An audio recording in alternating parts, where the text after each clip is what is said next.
The race to 5G is on, and the battle for talent is getting fierce.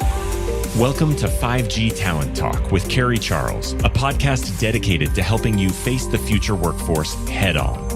Navigate this challenging talent landscape with innovative strategies to attract, retain, and engage people in this new world of work.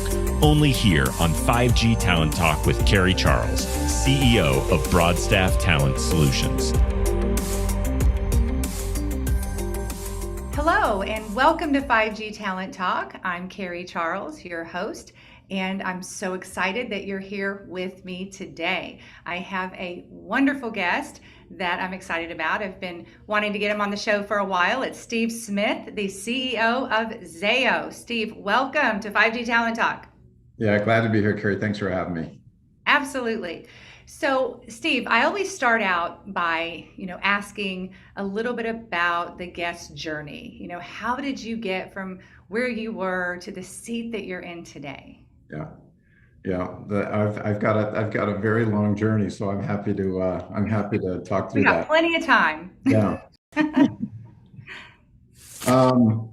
My journey has run over, my business journey has run over about a 35-year span.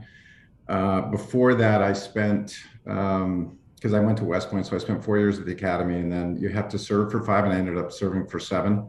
So I stayed in a couple extra years and was out in Asia. I was an aide to a 4-star general, which was fascinating duty. And then when I got out, I went from, this was in the late 80s, I went from one military, the real military, to another military. My first company was Ross Perot's company, EDS. And a lot of your viewers may not remember because it doesn't exist anymore. It got acquired by HP, I think, in 2008. But that's where I started my career, electronic data systems, and they had been around since the early 60s, and they had created an industry called outsourcing. And so they were Dallas, Texas based. Everybody that was around in those days in the 70s and 80s and 90s remembers Ross Perot. Yes, I do. And so quite an interesting character, quite an interesting culture. And I was there for 16 years, a long time. And I lived all over the world. So I lived in 4 countries and 10 cities over that 35 years. So my family and I lived in the United States, of course, in multiple cities. We lived in Singapore, we lived in Hong Kong, we lived in New Zealand. In my career from EDS to a handful of other companies included Lucent Technologies for a year. And then I went to HP for about 3 years. That's what brought me to the West Coast. And then I ran a company called Equinix, which was became the largest data center company in the world. Did a couple years with a private equity firm, helping them raise an infrastructure fund, similar to what our 2 investors are, infrastructure investors. And then I've been at Zayo now for coming up on 18 months. So I've been fortunate. I've had the career of the opportunity to be a salesperson, a sales leader. I was a country manager in 3 countries. I was the president of all of our business in Asia during my EDS tenure. And then I ran all Lucent services business. Then I ran all of HP services for Carrie Fiorina, who was a super high profile CEO. She got replaced by a guy named Mark Hurd, who was a very high profile CEO, who also ran Oracle for about a decade for Larry Ellison. So I've had the great fortune to work for really, really talented CEOs that I learned a lot along the way. I wouldn't say, Perot ran EDS and I didn't work directly for Ross, but I worked for the original executives that started that company, which was a fascinating place. I'm very fortunate. I've been able to learn from very, very talented leaders. So tell me more about Zayo for those that are listening that don't know who Zayo is. Who are your customers? Tell me about your services, what you do, who you serve. Yeah. It's private now, so it got taken private 2 years ago, but it's a 16-year-old company that was made up of 46 plus acquisitions, so it was considered a roll-up. Now, the founder was probably one of the most visionary executives in the fiber industry, which we'll get into here, and I'll try to simplify it as much as possible for your viewers, because it's an internet infrastructure company, so we connect things. Via what you see on the upper left of my screen. And so it's a young company, 16 years old. It grew very fast through acquisitions, and it got into the business of, we bought networks. So we bought company, we became the largest independent network provider in the United States behind Verizon and AT&T and T-Mobile. So those are big networks, as we all know, that provide services for our devices that we carry around. And then, of course, there's a fourth player now called Dish that's deploying the fourth largest wireless network in the United States, and we service all of them. And this is the largest independent network, so it's all over the biggest markets in the U.S. through those acquisitions. And we provide basically fiber that connects buildings, data centers, towers, cell towers. We pretty much are the behind the scenes critical infrastructure provider that makes the internet work. So, and on top of the fiber, we provide what we call lit services. So it's wavelengths of capability. We're very unique in that space. And then we do some internet connectivity and some security services. But basically, we're kind of the foundation of the communications architecture that underpins all this data and all these things that move around, the internet. Right, right. So, what is your vision for Zayo since you've come aboard? Well, I got convinced after running Equinix for over a decade, and I didn't know what I was going to do next. I did determine. I kind of followed the leader of one of my leaders, Mark Hurd, who many of the viewers know passed away a couple of years ago, but was a great CEO for three big companies. He worked right till he, unfortunately, until he wasn't around anymore. I think I learned through my time at work that I really enjoy work. I love being around people. I love building things. I love seeing people grow and advance their careers. And so I really wasn't ready to retire. I didn't have another hobby. And when the two investors, and both of our investors, came to me and said, would you ever entertain running another company? I knew that Zayo was adjacent. Dan, the founder, and I had built a really good relationship. So I knew the business. And in the internet infrastructure space, as you know, Carrie, it's simply put, it's data centers, it's towers, and it's transport companies, fiber, cable. Those are kind of the big industries that make up the internet infrastructure communication space. So I knew the model, I knew the people, I knew the culture, I knew it was successful. And I also knew that it had slowed down, and growth had slowed down, and they had run into a pivot point, and that's primarily why it went private, so that the investors could come in and invest in it. And I knew that was kind of an interesting time. And the founder CEO basically asked me he would step aside if I would come in and run this thing. And so we did that. And I've been here, as I said, 18 months. And I don't want to wander too far from the founding idea. I think it's very dangerous for the next CEO to try to change the business model. So we're very clear on differentiation. We're a network. We provide great service excellence. We want to innovate on behalf of our customers. It's all about cost and speed of delivery in the network business. So it's critical that we position ourselves for the next wave, which I'm sure we'll get into here in a minute, with 5G and the cloud going to the next phase, et cetera. But we're kind of like data centers and towers and what we do in the transport space. We're kind of the internet plumbers. Most of these companies are not really. I love that, the internet plumbers. It's perfect. These are incredible business models. Yes. Tower companies, if you go look at their history financially, they're incredible investments for the investors. Data centers have been incredible investments. The fiber businesses have been. And as you know, with our investors, they're super sophisticated about now investing in the future of the internet, which is the communications infrastructure pieces of it. Right, right. So how is Zayo preparing the world for digital transformation? We can get into that 5G and where are we going? Yeah, as you well know, and your viewers know, digital transformation is accelerating at a very rapid pace. And I think we all saw the pandemic accelerate that, particularly with communications and bandwidth to the rural areas, to the home. And so I believe we're in the new norm now. Most companies are coming back to work as we speak. Now that we've got 2 years plus behind us of working virtually, which has been pretty mind-boggling. I've done this entire transition for 18 months virtually. So I've met, we have 3,200 employees. I've met probably 200. But if you think about that, we've transformed and we've done this whole transformation at Zayo virtually for the last 2 years. It's almost unthinkable if you would have thought if you would have asked somebody, could you do this virtually, 3 years ago, nobody would have believed we could have worked like Oh, that. right. But the cloud is continuing to evolve. We've had a good decade plus of this thing called the cloud, which is software as a service, infrastructure as a service, and network as a service. And now it's moving further out from the core markets, the big NFL markets, to the tertiary and the tier 4, tier 5 markets. That's referred to in the industry as more compute, storage, and networking moving out to the edge. Well, the edge is where lots of people live. Not everybody lives in New York or Washington, D.C. or Chicago or Dallas or the West Coast. They live in these, smaller markets.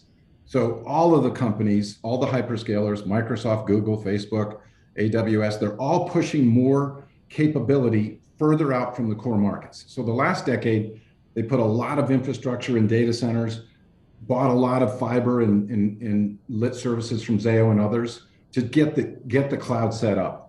And the next wave for the next decade is simply known as the edge. Now, the edge is unfolding, and nobody really, the edge could mean a lot of things. The edge Right. someday will be a self-driving car.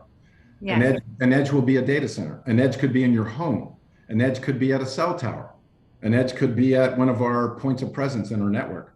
So that's exciting because there's a lot of connectivity required to handle all of these things that we carry around now. As if you walk around today and just look in any city or any building, there's cameras, sensors. There's just major amounts of data being processed, moved around the network, analyzed to make the world go. And so this whole concept, the third big concept, is this thing called the Internet of Things. And all these things now are being enabled by 5G. 5G is the fourth time that the wireless industry kind of redid. Every 10 years or so, the wireless industry re-architects the network. And if you would remember this, Carrie, and your viewers would, the way I think about the four architectures, if you think back 40 years ago, 2G kind of enabled email. And then a decade later, we had this thing called 3G, and it enabled the internet. And then about a decade later, they re-architected again, and it was called 4G, and it enabled the world of apps. We all have that. Our kids, everybody lives in the world of apps. Yes. And 5G now is being built with cloud in mind, and it's going to be 10 times faster. It's going to be 100 times the bandwidth to handle all of this content and all this data that's being produced by these things. Mm-hmm. And that's what's happening. And we're going to live with this now for a decade, and 4G won't go away. And in some markets, you can still on your phone see 3G. So it takes a while for these architectures to kind of take place. But what that means is our customers are putting more network, more densification in big markets, pushing it further out to smaller markets to make all of this stuff possible. Hmm. So, Steve, I know you talked about the transformation that that Zayo just went through. Let's talk about culture, because I know that you have a vision for Zayo's culture. Can you talk a little bit about what that vision is? Sure. Culture is super important. And I think if you study, and I know you have many companies and work with many companies, if you go peel back what's the secret sauce inside of a company, they normally have an operating model that's working at a high rate and the flywheel spinning. The old Jim Collins concept, good to great, the flywheel spinning. And then you'll find that they have a good plan. They have a strategy, whether it's a 3-year or 5-year plan. Those are the first two things we did here in my first year. And now the third piece of the stool is getting our culture refined, because my belief, and I saw this in the companies I've worked in, and certainly the company I led at Equinix, that if you have, in my simple language, culture is the personality of the company. And if you haven't written it down and you haven't really understood what it is, you need to do that. So most companies have values. Most companies have a mission and a vision and a positioning. And all that's kind of morphing today, but it can be an extremely powerful tool in a company. Now, we were 16 years old, and we discovered as a new leadership team that the values had gotten a little stale. So we've just refreshed the values. But the way I think about culture, and the simplest way to describe Zayo's culture, culture is the behavior of your leaders. It starts there. And I really think, and leaders get the behavior they tolerate. So if they really push the culture into the company, culture can become a differentiator for you. And I believe culture can help determine your destiny. If you have a great culture, and I'll give you the characteristics here. We're going to be very informal and open. We weren't that before. Everything had to go up to the top. In this day and age, you have to have a sense of belonging in your culture. People Yes. want to make a difference.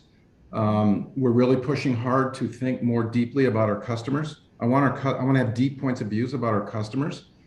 Everyone can make a difference here. We have 3,200 employees, and I want everybody to feel like they can make a difference. We've brought a lot of new leaders in the last year and a half I've been here, and it's amazing to watch fresh thinkers come in, fit into the culture, and make a difference. And it's kind of it's lifting the old guard up to, kind of change their game. Um, we are injecting a high performance with relentlessly high standards here, and I think that's super important. But the last thing I'd say about our culture in this kind of business model, I want it to be understated. We're not fancy pants here. This is a group of people that are, come from ordinary backgrounds, but collectively together, we're going to do extraordinary things. And it's pretty powerful when you can do that. When people trust each other, they like the place, they trust their leaders, they get along with each other, and they're happy about coming to work every day. That can become infectious, and that for me drives the culture. And it's a powerful thing to watch. And we're right in the middle of kind of injecting that new thing here. Wow, I love what you said, that culture is the personality of a company. I haven't ever heard that before, but it just fits so well. Let's talk a little bit about how you and your team is handling the challenges of today's talent landscape. Do you have any interesting plans for talent, acquisition, development, anything that that's really working for you right now? We do have one example, Carrie. This has been a tough time, as you know, and I'm sure you hear this from your other folks that you spend time with and the companies you spend time with, which is this great resignation that we faced the last 2 years. It's been really, really tough for really technical resources because they're highly sought after. We have a lot of technical resources, and we get the big hyperscalers that like our people, and so it's been tough. But I would take you back to what we just talked about. If you have a culture that high potential people want to be part of, you can attract talent. So when we kind of redesign our culture, we asked ourselves the question, top talent wants to be part of a cool culture and a great culture. Well, we got to make sure that it's that kind of place. So we've had to hire a lot of people because we're changing the company, and we've done these things that we've referred to as blitz campaigns. So we will work through a 3-4 day period where we will line up. I'll give you an example. We hired a new CIO, a new Chief Information Officer. It had been an underinvested function here at Zayo. We hired a new CIO. She was a rock star from one of our big hyperscaler customers. She came in here, and we gave her budget to kind of build up the function. And just this year, in the first quarter, we've been trying to hire about 50 people into her organization. Now, her total organization is probably 130, 120. We're injecting 50 people, and we did it in a quarter. So we did full day interviews, and we piloted this thing, and we called them blitz campaigns. And within a quarter, we hired 38 people out of the 50 in less than 2 months. So it was pretty unique. And it was the first time we had tried it here. But our story's so cool. It's easy to tell, what's going on in the company. People get excited about, Yes. companies turning the corner and you start winning and you're growing at a higher rate. And so that's important. But it's important also because when employees come in, the first thing they ask you is describe your culture. Mm-hmm. What does the company value? How do are there operating norms here? How do people behave with each other? I want to be part of a place that's growing, great culture, great values, and a place where I can be successful. And you have to answer those questions. Yes. Wow. I love everything you're saying. I'm glad we're recording this because I'm going to listen to this over and over again and take notes. So I know, Steve, that you have, you and in your teams in the past and current, you've hired a lot of leaders. What would you say are the qualities that you look for in extraordinary leaders? And also, I'd like to know the leadership principles that you value, that you live by. Oh, that's an interesting question. What do I think about when we hire leaders? Well, I've certainly learned a lot about that one, for the people I've mentioned that I've worked for. And there's probably a handful of things that come to top of mind for me. I really like to hire leaders that are disciplined about how they think about people, how they think, and how they act. And that's a hard thing to measure in an interview or, a couple of interviews, but I poke at examples of that every time I interview top leaders.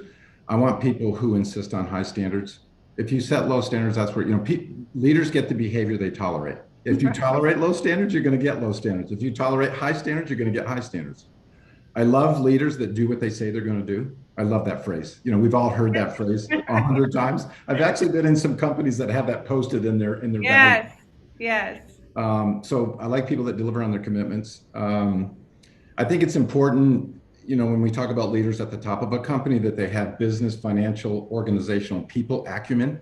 If they're going to manage big groups of people, you have to have a sense. You don't have to be an expert in each one of those, but I've always been a believer that what you're strong in, your borders, and you surround yourself with people that are around you that need that other expertise. And so I think that's critical.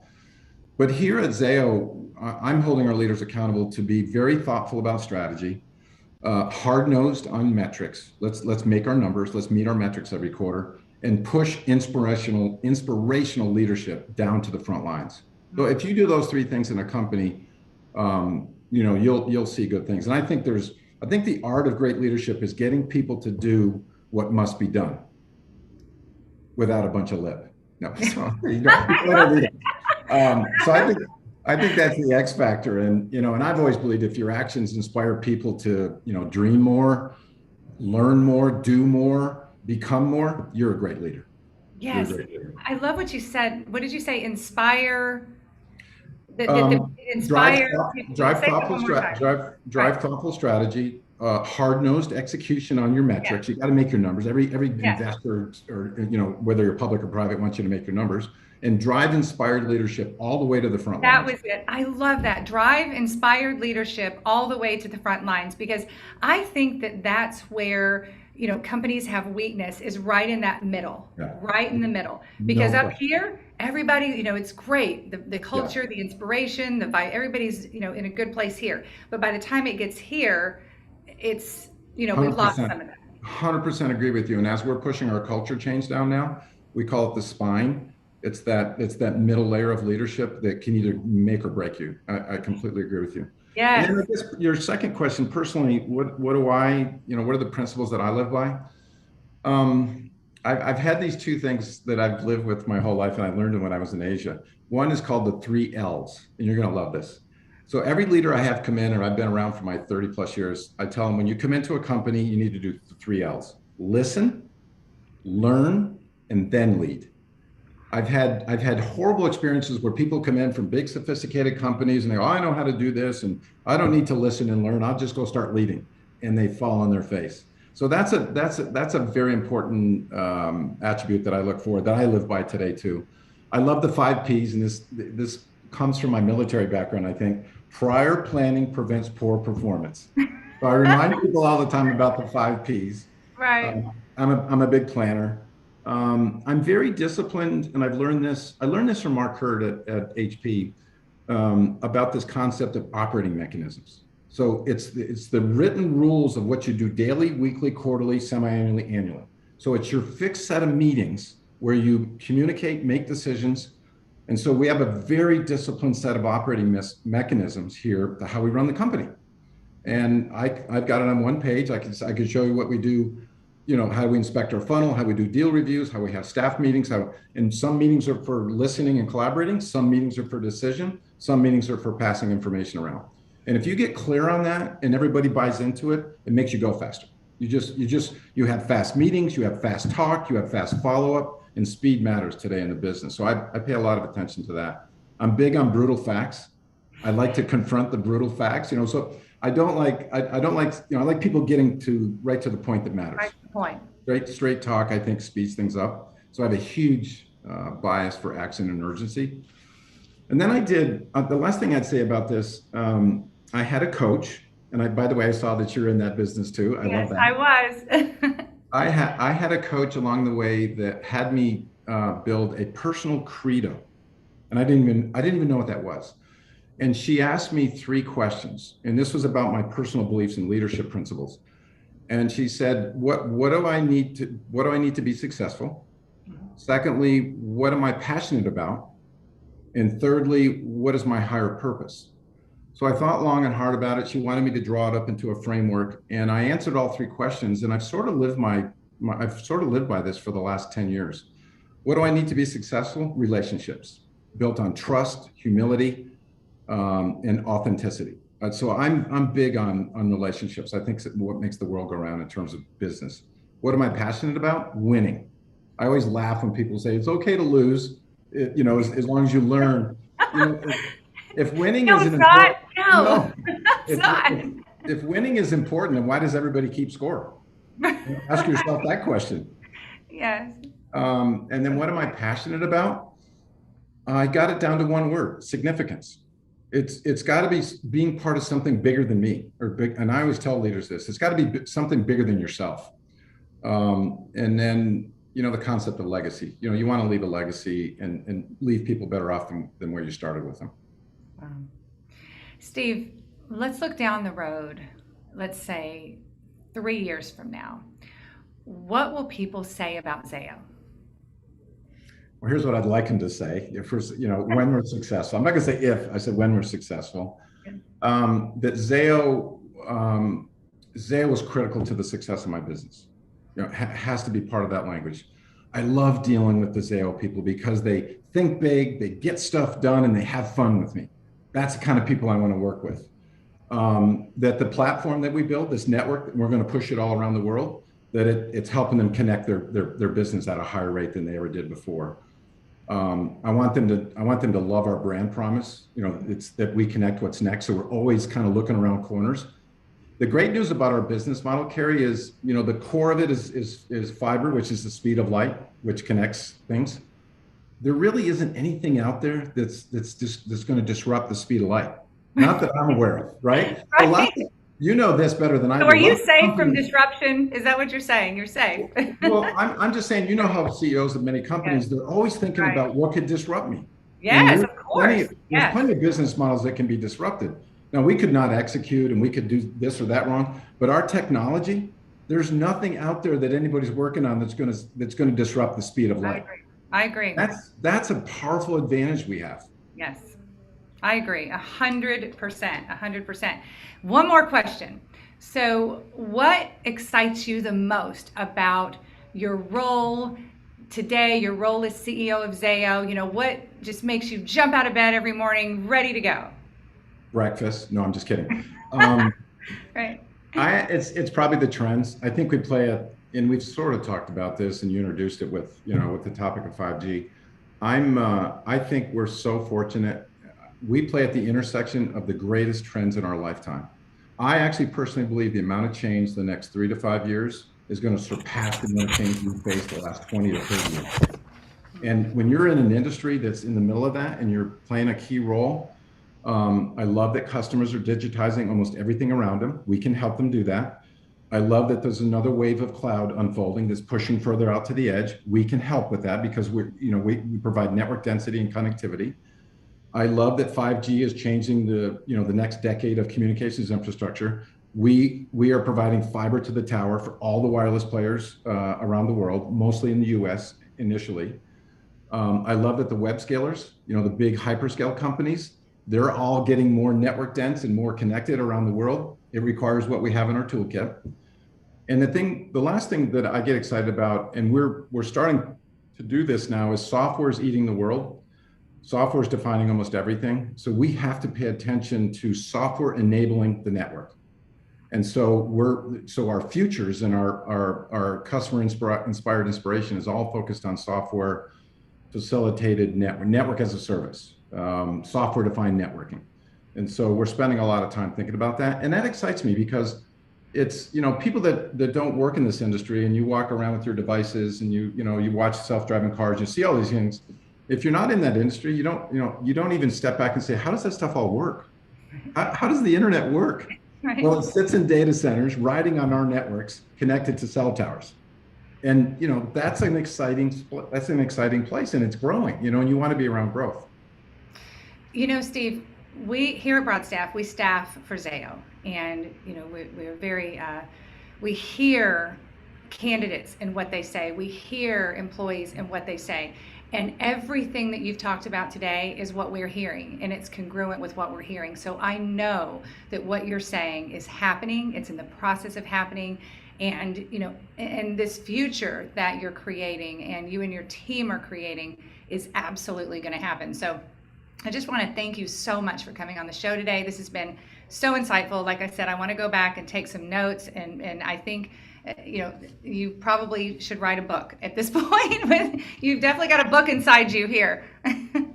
Well, I love the questions, and I really appreciate the time, and I really thank you for the work you're doing with us. I love, getting a fresh and outside perspective, and I look forward to seeing you again at some point. But thanks for taking the time, and thanks for inviting me. Thank you for listening to another informative episode of 5G Talent Talk, brought to you by RCR Wireless News, Telecom Careers, and Broadstaff Talent Solutions. As we advance into the future, we promise to bring you the resources you need to navigate this ever-changing landscape of 5G to help you attract, retain, and engage people in this new world of work. To access the show notes or leave a review, visit broadstaffglobal.com. Until next time.